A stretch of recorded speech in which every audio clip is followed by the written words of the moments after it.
Adorons Dieu dans sa sainte demeure.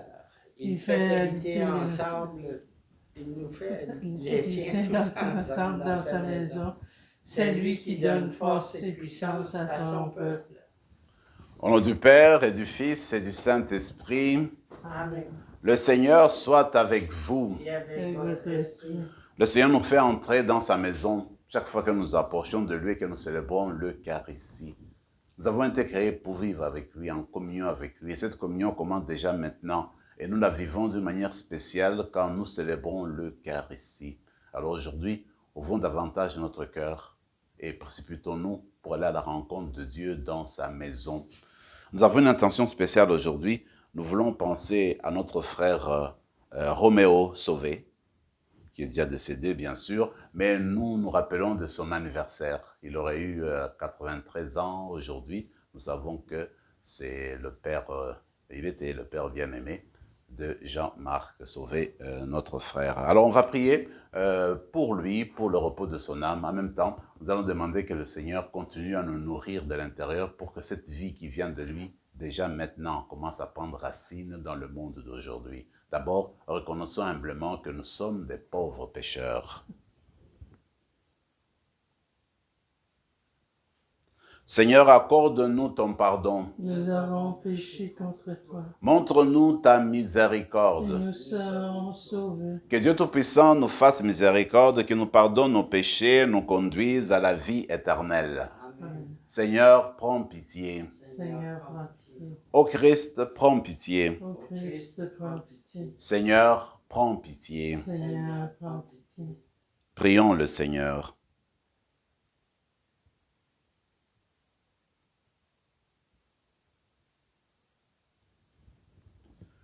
Tu protèges, Seigneur, ceux et celles qui comptent sur toi. Sans toi, rien n'est fort, rien n'est saint.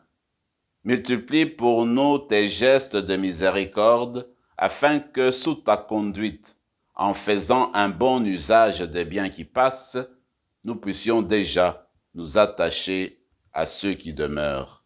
Par Jésus-Christ, ton Fils, notre Seigneur, qui vit et règne avec toi dans l'unité du Saint-Esprit, maintenant et pour les siècles des siècles. Amen.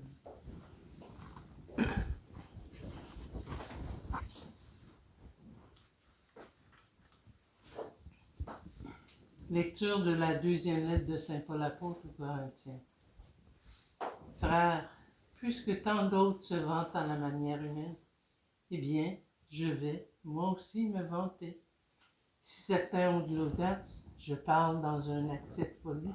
J'ai de l'audace, moi aussi. Ils sont hébreux, moi aussi. Ils sont israélites, moi aussi. Ils sont de la descendance d'Abraham, moi aussi. Ils sont ministres du Christ? Eh bien, je vais dire une folie. Moi, je le suis davantage dans les fatigues, bien plus, dans les prisons, bien plus, sous les coups, largement plus, en danger de mort, très souvent. 5 fois j'ai reçu des Juifs les 39 coups de fouet. 3 fois j'ai subi la bastonnade. 1 fois j'ai été lapidé. 3 fois j'ai fait naufrage et je suis resté 24 heures perdu en pleine mer. Souvent à pied sur les routes, avec les dangers des fleuves, les dangers des bandits, les dangers venant de mes frères de race, les dangers venant des païens, les dangers de la ville, les dangers du désert, les dangers de la mer, les dangers des faux frères. J'ai connu la fatigue et la peine, souvent le manque de sommeil, la faim et la soif, souvent le manque de nourriture, le froid et le manque de vêtements, sans compter tout le reste.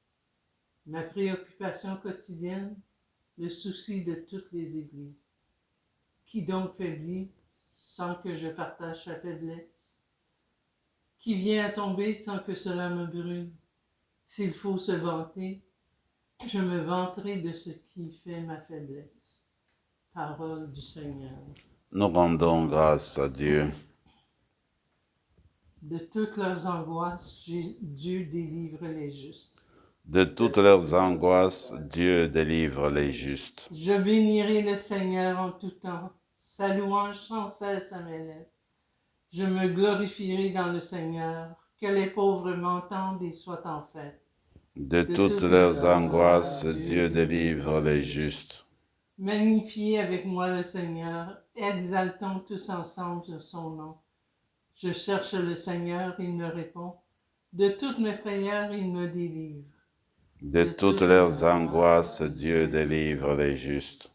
Qui regarde vers lui resplendira, sans ombre ni trouble au visage. Un pauvre cri, le Seigneur entend. Il le sauve de toutes ses angoisses. De toutes leurs angoisses, Dieu délivre les justes.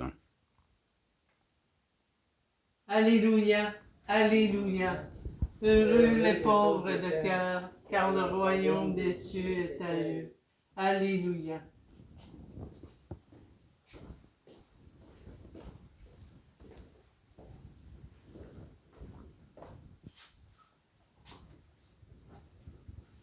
Le Seigneur soit avec vous. Et avec votre esprit. Évangile de Jésus-Christ selon saint Matthieu. Gloire à toi, Seigneur. En ce temps-là, Jésus disait à ses disciples, « Ne vous faites pas de trésors sur la terre, là où les mythes et les vers les dévorent, où les voleurs percent les murs pour voler. Mais faites-vous des trésors dans le ciel, là où il n'y a pas de mythes ni de vers qui dévorent, pas de voleurs qui percent les murs pour voler. Car là où est ton trésor, là aussi sera ton cœur. La lampe du corps, c'est l'œil. Donc, si ton œil est limpide, ton corps tout entier sera dans la lumière. Mais si ton œil est mauvais, ton corps tout entier sera dans les ténèbres. Si donc la lumière qui est en toi est ténèbres, comme elles seront grandes, les ténèbres. Acclamons la parole du Seigneur. Gloire à toi, Seigneur Jésus.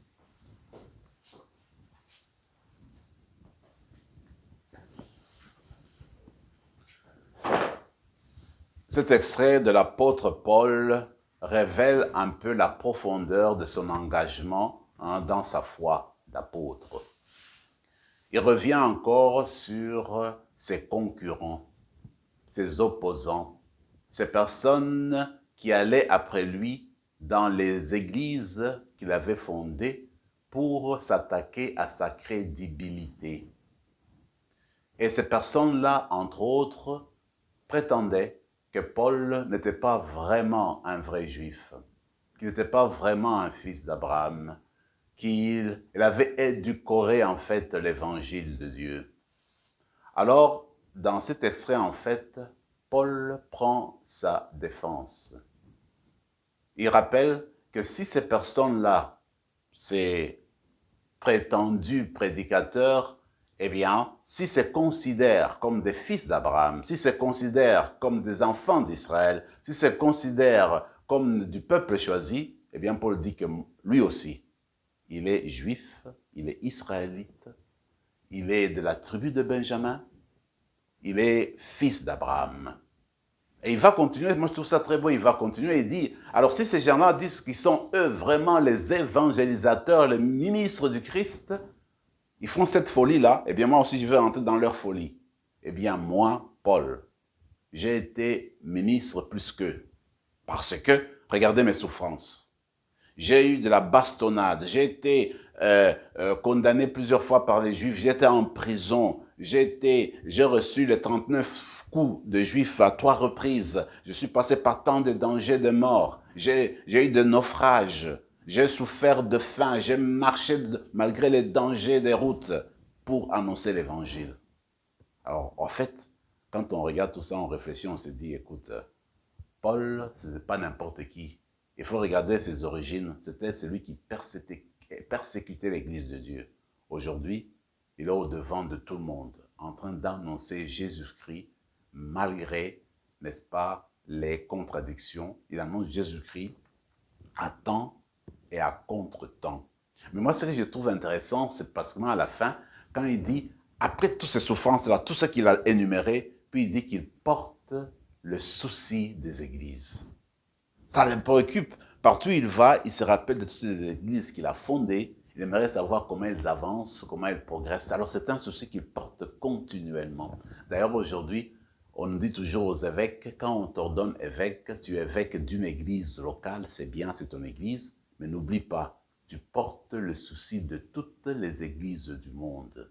Qu'il y ait une souffrance dans une église lointaine, c'est ta souffrance à toi, c'est ta préoccupation à toi, évêque d'Ottawa par exemple. Si tu entends qu'il y a dans telle église en Crète par exemple, il y a tel problème qui se pose, eh bien ce problème-là, tu dois le porter, toi, évêque d'Ottawa par exemple, tu portes ce souci-là. Donc je trouve ça magnifique, déjà Paul à ce moment-là, alors qu'il travaillait pour Jésus-Christ, il allait dans un endroit spécifique, mais il portait les soucis de toutes les églises. Qu'une personne tombe dans telle église, eh bien, ça venait le chercher. Qu'une personne souffre, connaisse des épreuves, eh bien, Paul souffrait avec cette personne. Il me semble qu'aujourd'hui, en regardant Paul, nous sommes invités à nous interroger nous-mêmes. Où en sommes-nous dans notre ministère de disciples du Christ, des baptisés appelés à faire la mission, à annoncer Jésus-Christ? Est-ce que nous sommes vraiment convaincus comme Paul? Est-ce que nous sommes capables d'aller au-delà des épreuves, de faire face aux épreuves et de compter toujours sur Jésus-Christ? Parce que si Paul est arrivé à réussir dans sa mission, c'est parce qu'il avait une grande foi, une grande espérance, une grande confiance en Jésus-Christ. C'est la même confiance que nous devons avoir en Jésus-Christ quand nous annonçons, parce que de nous-mêmes, nous ne pouvons rien faire. Et Paul dit, si je dois me vanter, je me vante de mes faiblesses, parce que quand je suis faible, c'est alors que je suis fort, c'est alors que Dieu vient à mon secours, c'est alors que Dieu vient m'aider. L'Évangile nous parle du trésor. Voyez-vous, sur la terre ici, bien, il y a des trésors.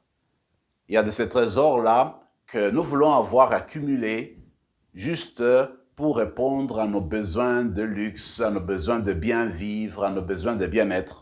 Ça peut arriver. Mais il faut savoir que ces trésors-là ne vont pas nous accompagner au-delà de la tombe, ne vont pas nous accompagner au ciel. Vous vous rappelez, quand nous avons vu notre cours d'histoire, moi, ce qui m'avait frappé, c'est parmi les peuples anciens, il y avait les pharaons, on le sait. Les pharaons, on les enterrait avec toutes leurs richesses, avec des coupes d'or, avec de la monnaie d'argent, monnaie d'or. Parce que, pour ce temps-là, ils pensaient que quand tu mourais, tu avais besoin de tout cela pour t'amener dans le monde où tu allais. Mais aujourd'hui, avec l'expérience humaine, avec ce que nous connaissons aujourd'hui, les trésors, les comptes en banque, les biens matériels restent sur la terre. C'est un secret pour personne. Tout le monde le sait, ça reste sur la terre. Alors, ce que le Seigneur veut dire, c'est qu'il faut avoir un autre type de trésor. Mais en fait, ces mêmes trésors que nous avons sur la terre, les belles maisons qu'on peut avoir, les comptes en banque qu'on peut avoir qui sont nécessaires pour vivre, eh bien, le travail qu'on fait, qui nous fait donner un salaire pour vivre, eh bien, toutes ces choses-là que nous avons, il faudrait les diriger au service des autres. À ce moment-là, les mêmes biens matériels vont nous ouvrir les portes du ciel, vont faire que nous allions vers les trésors du ciel. Donc en fait, c'est question de voir comment nous orientons nos biens matériels. C'est de voir où se trouve notre cœur. Si notre cœur se trouve sur le vrai trésor qui est Dieu, alors à ce moment-là, eh bien, tout ce que nous allons faire, eh bien, ça sera dans le sens du bien, dans le sens du service, dans le sens d'aider. Eh bien, tu peux avoir 50 dollars, et puis tu te dis, ah, je vais donner 10 dollars, je vais donner 20 dollars, c'est ainsi de suite. Parce que tu sens le besoin de partager, parce que ton trésor se trouve ailleurs, se trouve sur Dieu. Alors c'est la grâce qu'on va demander, que notre trésor se trouve en Dieu. Comme le Seigneur lui-même le dit, là où est ton trésor, là sera ton cœur. Alors mettons notre cœur sur Dieu qui est notre trésor, alors à ce moment-là, tout le temps, nous serons tournés vers lui. Et quand on reste tourné vers Dieu, on reflète son image, sa lumière qui ressort de notre cœur, qui brille dans nos yeux. Et nos yeux fait que notre corps va commencer à faire du bien, entrer dans le bien. Alors c'est cette grâce que nous allons demander dans la messe d'aujourd'hui, que l'Eucharistie vienne nous nourrir et nous donner, à nous enraciner, à nous poser davantage sur le trésor qui est Dieu. Amen.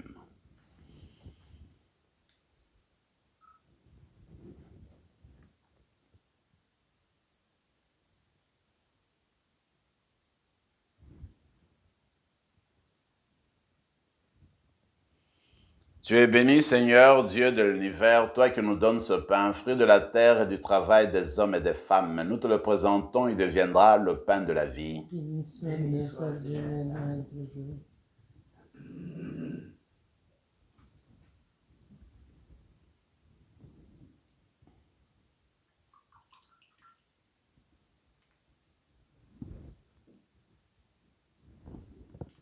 Comme cette eau se mêle au vin pour le sacrement de l'Alliance, puissions-nous être unis à la divinité de celui qui a pris notre humanité. Tu es béni, Seigneur, Dieu de l'univers, toi qui nous donnes ce vin, fruit de la vigne et du travail des hommes et des femmes. Nous te le présentons, il deviendra le vin du royaume éternel. Béni soit Dieu maintenant et toujours. Humbles et pauvres, nous te supplions, Seigneur, accueille-nous, que notre sacrifice en ce jour trouve grâce devant toi. Lave-nous de nos fautes, Seigneur, purifie-nous de nos péchés. Prions ensemble, mes frères et mes sœurs, au moment d'offrir le sacrifice de toute l'Église. Dans la gloire de Dieu, le salut du monde. Accepte, Seigneur, ces offrandes prélevées sur toi pour tes propres, prélevées pour toi sur tes propres largesses.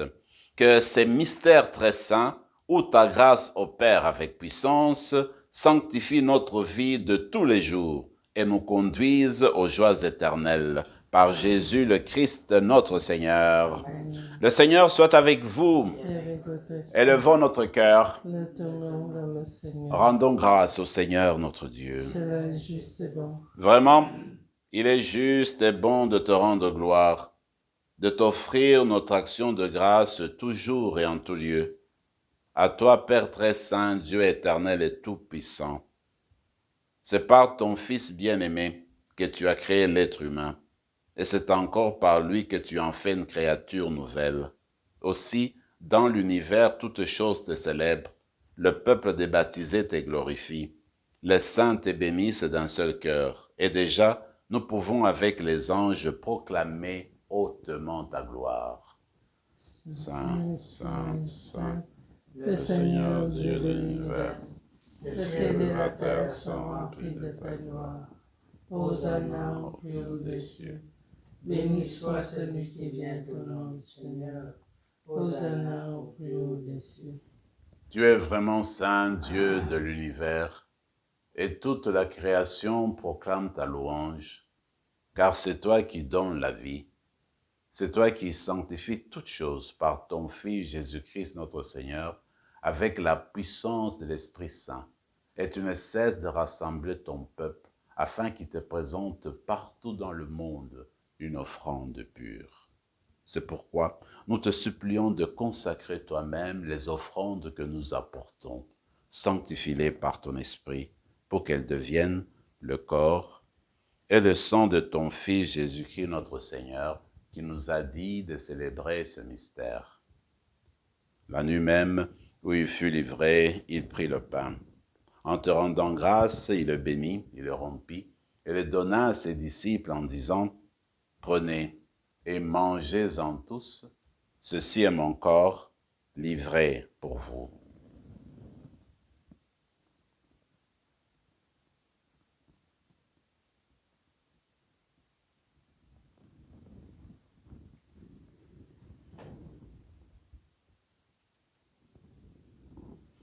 De même, à la fin du repas, il prit la coupe. En te rendant grâce, il la bénit et la donna à ses disciples en disant, « Prenez et buvez-en tous, car ceci est la coupe de mon sang, le sang de l'alliance nouvelle et éternelle, qui sera versé pour vous et pour la multitude en rémission des péchés. Vous ferez cela en mémoire de moi. »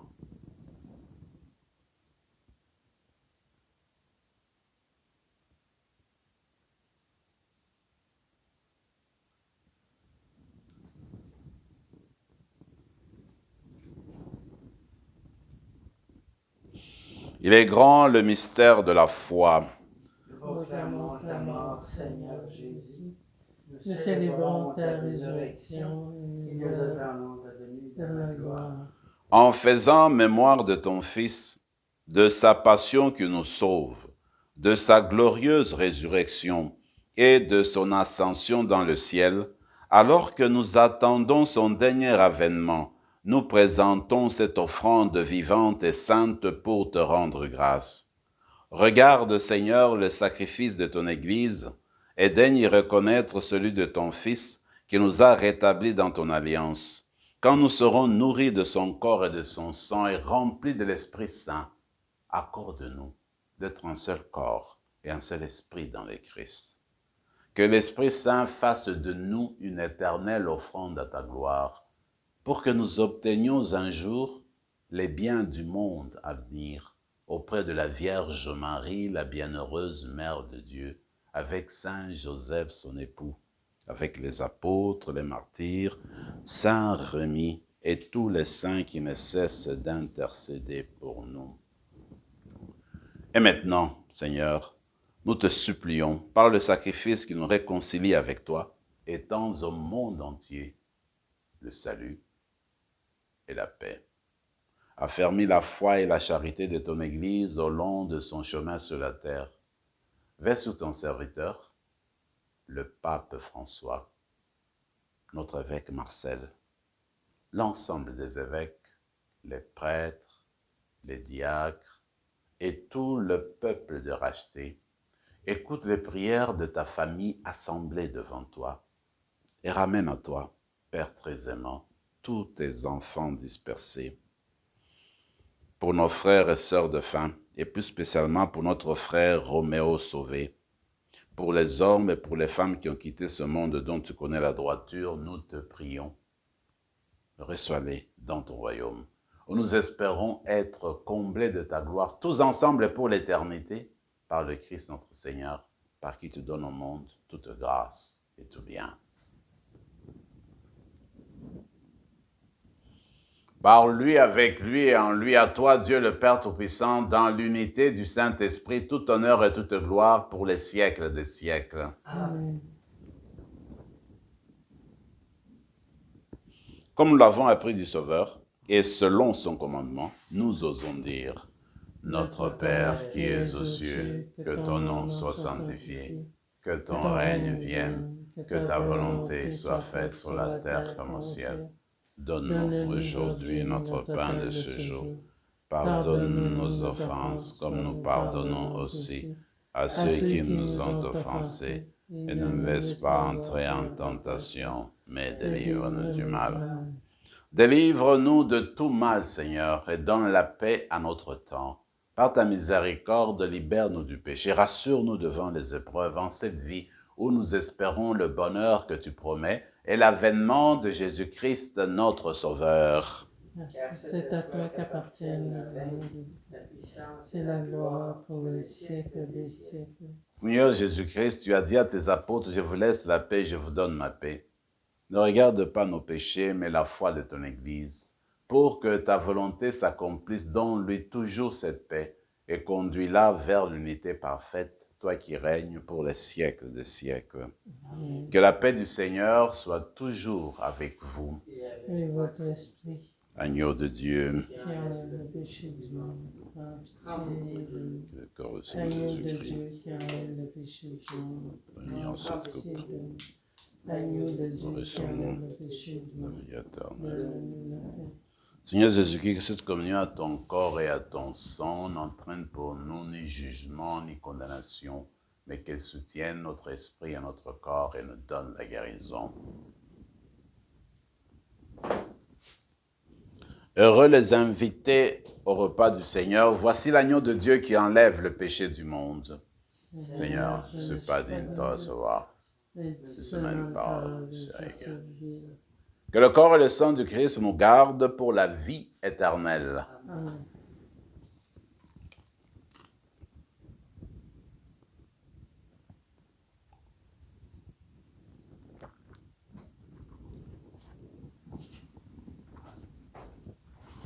Corps de Christ. Amen. Corps de Christ.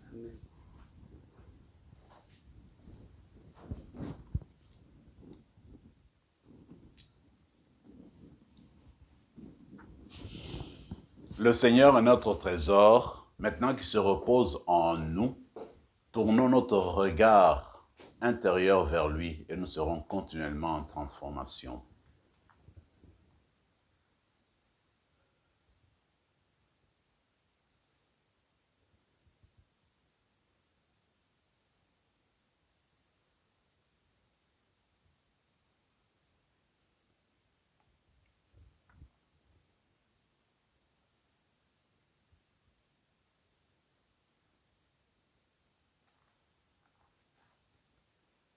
Heureux les miséricordieux, ils obtiendront miséricorde. Heureux les cœurs purs, ils verront Dieu.